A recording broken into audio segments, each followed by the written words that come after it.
এর বাইরে আমরা এখন কথা বলবো যে এই চ্যালেঞ্জেসগুলো থেকে ওভারকাম করার আরও ডিটেইল ওয়েজগুলো কী কী। Alright, so first of all যে বিষয়টা আমি আগেই সবসময় ফোকাস করি, I been teaching English for adults, I mean university level students in the last 16 years in Dhaka University, Jahangir University and other public universities. So আমি যেটা দেখেছি যে maximum students are brilliant, super brilliant, but the problem is speaking. ভর্তি পরীক্ষায় অনেকে highest marks পায় but তারপরও বলতে পারে না। তো আমি কি বলবো সে ব্রিলিয়েন্ট না? অবশ্যই সে ব্রিলিয়েন্ট, বাট তার ওই পরিবেশটা সে পায়নি। তো আমরা এই ওভারকাম কিভাবে করব? ওভারকাম করার জন্য এখানে 3টা পদ্ধতি নিয়ে আজকে আলাপ করব। একটা হলো টেকনিক্স, আর একটা হলো activities, and finally methods and approach. So টেকনিক্সে যদি আমরা তাকাই, প্রথমেই একটা চমৎকার টেকনিক, সারা বিশ্বে এটা আজকে ব্যবহৃত হচ্ছে, থিঙ্কিং ইন ইংলিশ ফিলসফি।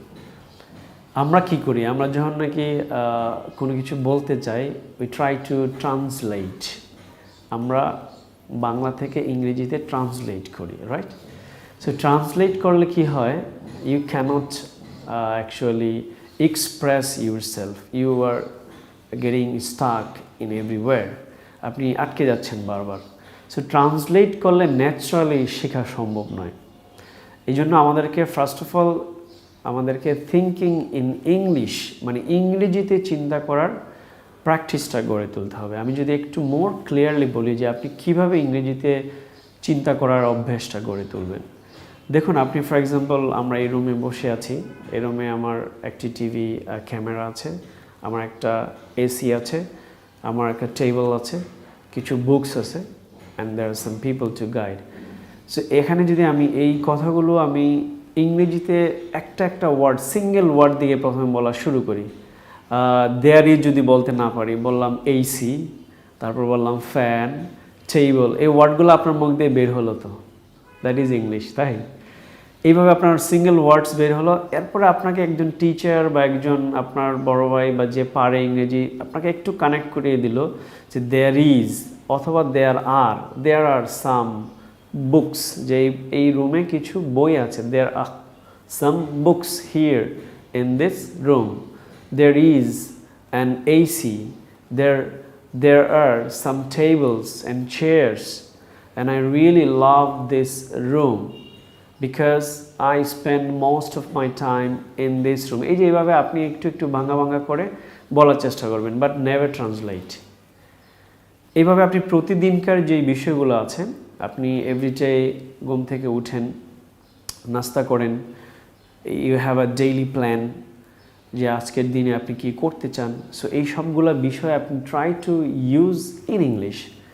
এটি আপনার ইংরেজিতে থিঙ্কিং করার ক্যাপাসিটিটা বাড়িয়ে দেবে। ফর এক্সাম্পল, আজকে আপনি কি করতে চান, যে today I have some works to do. First of all, I will get up early in the morning, say my Fajr prayer, and then recite the Holy Quran with meaning, and then write down my everyday works. এইভাবে আপনি এই কথাগুলো যেগুলো আপনি বাংলায় বলতে চান বা বলেন, সেগুলোই আপনি ইংরেজিতে বলবেন। So this way you will have the habit of thinking in English. Next, coming up, যেটা আমি একটু আগেও বলেছি, listening, imitating, reproducing, speaking. 4টা বিষয়: listening, imitating, reproducing and speaking. যদি কেউ ভালো ইংরেজি বলতে চায়, তাকে অবশ্যই লিসনিং করতে হবে। Why? Listening is a receptive skills. আমরা 4টা স্কিলস যদি একটু তাকাই, listening, speaking, reading and writing, এই 4টা স্কিলসের মধ্যে লিসনিংটা হলো রিসিপটিভ, রিডিংটা হলো রিসিপটিভ। I mean you are receiving information, right, either by your ear or by your understanding. আপনি লিসনিংয়ের মাধ্যমে আপনি শুনছেন, বোঝার চেষ্টা করছেন, ইনফরমেশন রিসিভ করছেন। সেম ওয়েতে রিডিং, আপনি যখন পত্রিকা পড়ছেন, আপনি ম্যাগাজিন পড়ছেন, তখন আপনি ইনফরমেশন রিসিভ করছেন। সো এই 2টা স্কিলস হলো রিসিভিং স্কিলস। অ্যান্ড স্পিকিং আর রাইটিং, এই দুটো হলো প্রোডাক্টিভ স্কিলস। আপনি যখন কথা বলছেন ইউ আর প্রডিউসিং, রাইট? আপনি যখন লিখছেন ইউ আর প্রডিউসিং। সো আমরা এই দুইটা ভাগে ভাগ করে নিয়েছি চারটা স্কিলসে, receptive skills and productive skills. So যেহেতু আমরা শুধু আজকে স্পিকিং নিয়ে কথা বলবো, এটার সাথে রিলেটেড হলো আমার লিসনিং। সো লিসনিংটা আপনি অনেক বেশি করতে হবে।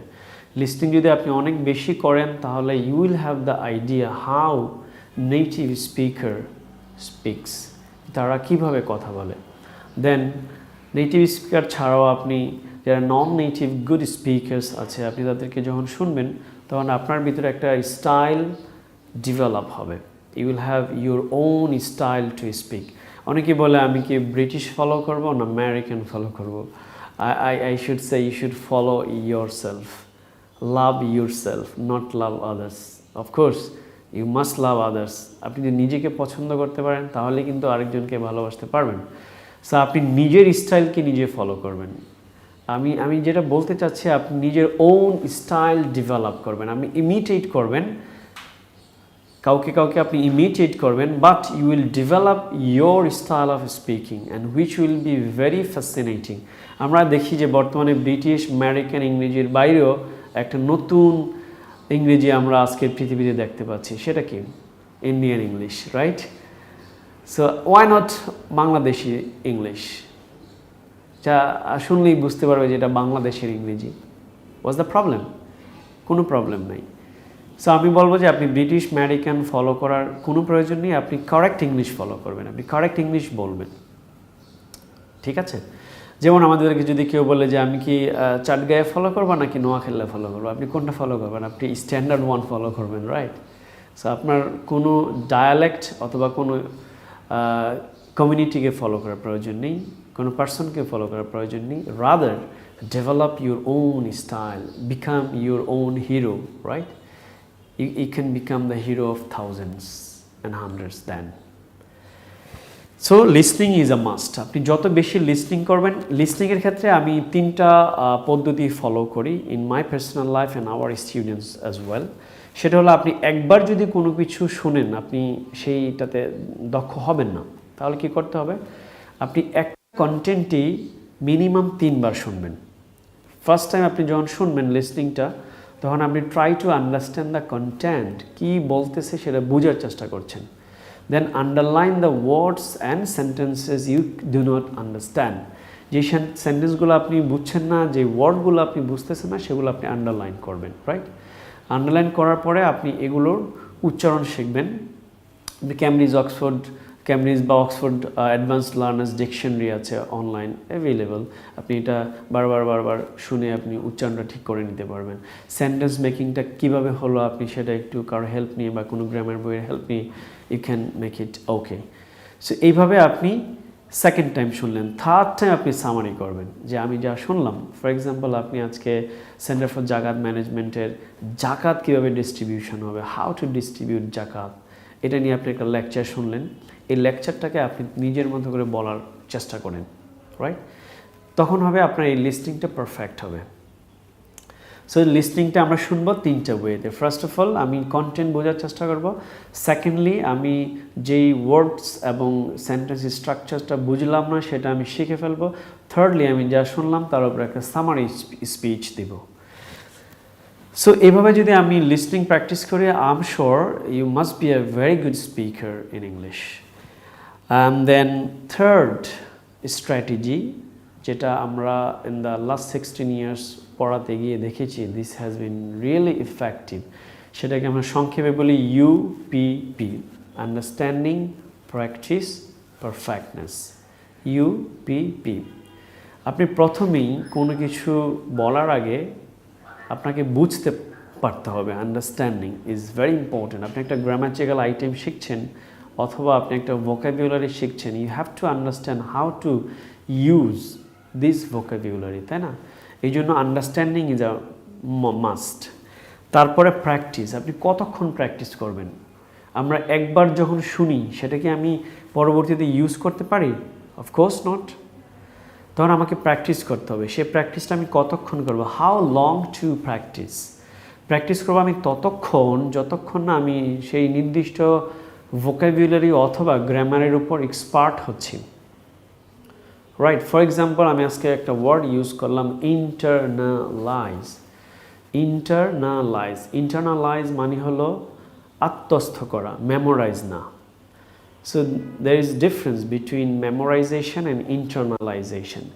ইন্টারনালাইজেশনটা হলো আপনি এটা আত্মস্থ করার চেষ্টা করলেন। এই যে ওয়ার্ডটা আপনি একবার শুনে অনেক লার্নারই এটা বলতে পারবে না। সো আপনাকে কি করতে হবে, ইন ওয়ান ব্রেথ আপনি চেষ্টা করবেন বারবার বলার জন্য। ফর এক্সাম্পল ইন্টারনালাইজ, তারপর আপনি এটা ইউজ করেন যে you have to internalize to be perfect in this sector, right? এইভাবে দেন আপনি প্র্যাকটিস করতে গিয়ে একটা সময় বুঝবেন you have become perfect on any particular grammatical item or any particular pronunciation, right, of any word. তখন আপনি ইউজ করতে পারবেন। সো এই সবগুলো বিষয় বলার পিছনে কারণ হলো আপনি একটি চমৎকার ক্যারিয়ার চান, একটা একাডেমিক ক্যারিয়ার চান, একটা চমৎকার প্রফেশনাল ক্যারিয়ার চান, রাইট?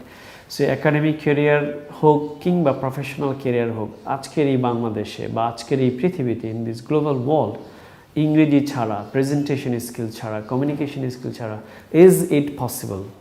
এটা কি কোনোভাবেই সম্ভব?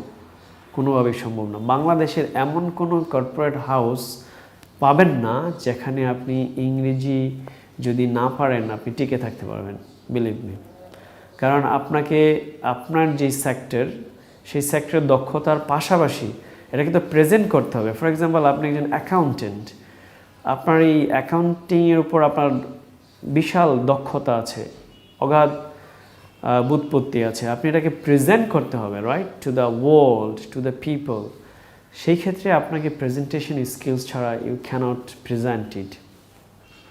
সো কমিউনিকেশন অ্যান্ড প্রেজেন্টেশন স্কিলসটা হলো এমন একটা বিষয় যে আপনার কাছে ধন সম্পদ আছে, but you can't express, you can't explore your treasure unless you have communication and presentation skills. So যারা আমরা একাডেমিক ক্যারিয়ার গড়তে চাই, আপনারা জানেন যে এখন প্রত্যেকটা ইউনিভার্সিটিতে, পাবলিক ইউনিভার্সিটি হোক বা প্রাইভেট ইউনিভার্সিটি হোক, আপনার প্রেজেন্টেশনের উপর একটা কোর্সই আছে, কমিউনিকেশন স্কিলসের উপর একটা কোর্স আছে, পাবলিক স্পিকিংয়ের উপর কোর্স আছে। সো আপনি পাবলিক স্পিকিংয়ের উপর কোর্স যদি আপনি পরীক্ষায় ভালো লিখেন কিন্তু আপনি বলতে পারলেন না, হাউ রিডিকুলাস। আমি দু একটা ইউনিভার্সিটিতে পড়াই, সো আমি দেখি কিছু ইউনিভার্সিটির কারিকুলামটা এরকম যে পাবলিক স্পিকিং, কোর্সের নাম হলো পাবলিক স্পিকিং, বাট লিখতে হয়। So how funny. আপনি পাবলিক স্পিকিংটা অবশ্যই স্পিকিংয়ের মাধ্যমে ওরাল আপনি কম্পিটেন্সিটা আপনি নেওয়ার চেষ্টা করবেন।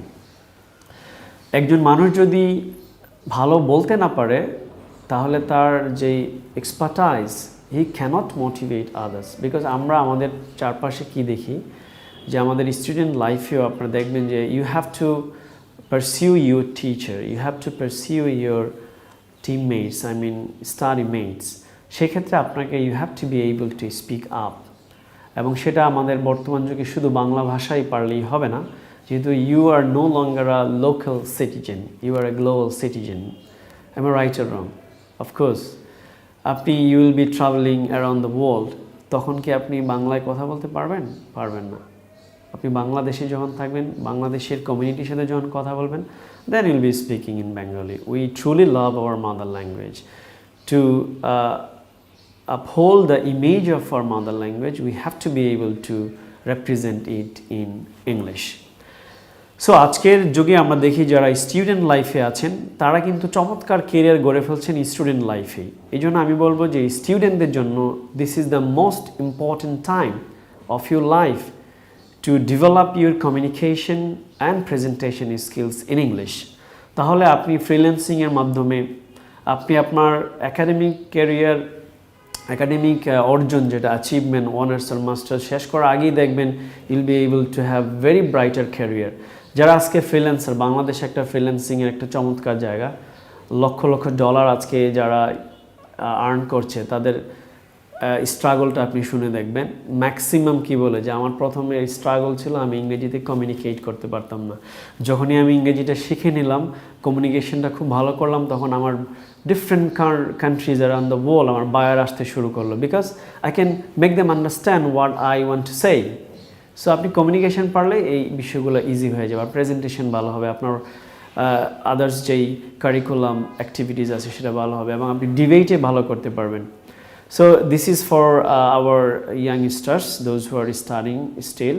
আর যারা প্রফেশনাল, আমি বলবো যারা ইয়াং প্রফেশনাল, আপনি দেখুন একটি ভালো প্রতিষ্ঠানও পাবেন না যেখানে আপনি ইংরেজি ছাড়া প্রোগ্রেস করতে পারছেন। অবশ্যই আপনার সাবজেক্ট ম্যাটারে দক্ষতা থাকতে হবে, বাট পাশাপাশি I should say your communication and presentation skills is a must. কারণ রব ব্রাউন একটি চমৎকার কথা বলেছিলেন, if you can you speak, you can motivate, and if you can motivate you can change lives. আমি যদি বাংলায় বলি যে রব ব্রাউন বলেছেন যে আপনি যদি কথা বলতে পারেন তাহলে আপনি মানুষকে মোটিভেট করতে পারবেন, উৎসাহ দিতে পারবেন। and if you can motivate, আর যদি আপনি মোটিভেট করতে পারেন তাহলে আপনি তাদের জীবন মানের উন্নয়ন করতে পারবেন। Very simple. কারণ আমরা ক্যারিয়ার ডেভেলপ করছি বা মিড লেভেল ক্যারিয়ারে আছি, সো আমাদের সবার একটা লক্ষ্য থাকে যে আমি ক্যারিয়ারে অনেক বেশি উচ্চতায় যেতে চাই। যারা ফর এক্সাম্পল ব্যাংকিং প্রফেশনে আছেন, উনি চান যে আমি ম্যানেজিং ডিরেক্টর অ্যান্ড সিইও হতে চাই। সো আপনি একটু খেয়াল করে দেখবেন, আপনি যদি ম্যানেজিং ডিরেক্টর অ্যান্ড সিইও হতে চান, আপনার রোলটা কি? Your role is to manage your people, right? আপনার মূল কাজটাই কিন্তু টু ম্যানেজ ইউর পিপল। আপনি মানুষকে কখন ম্যানেজ করতে পারবেন, মোটিভেট করতে পারবেন, ইন্সপায়ার করতে পারেন যদি আপনি কথা বলতে পারেন। আমি এরকম অনেক সিইওকে চিনি যে শুধুমাত্র তাদের কথার কারণেই আমরা সে যা বলে তাই করছি, ঠিক আছে? Because talking and speaking is an art. এটা একটা মানে শিল্প। এটা যদি আপনি শিল্পের পর্যায়ে নিয়ে যেতে পারেন তাহলে আপনার কথা মানুষ মন্ত্রমুগ্ধের মতো শুনবেই। সো এটার জন্য বাংলায় যেরকমভাবে শেখা প্রয়োজন, সেম ওয়েতে ইংরেজিতেও শেখা প্রয়োজন। তাহলে আপনি আপনার কলিগদের কাছে খুবই জনপ্রিয় হবেন এবং আপনাকে সবাই এক্সপেক্ট করবে। মানুষ কিন্তু এটাই চায় যে we want to be popular in our circle. So আপনি সেটা হতে পারবেন, পপুলার হতে পারবেন। আপনার টার্গেট যেটা থাকবে, you can achieve your target, you can easily communicate with your colleagues and other people, and most importantly আপনার মার্কেটে একটা ডিমান্ড তৈরি হবে।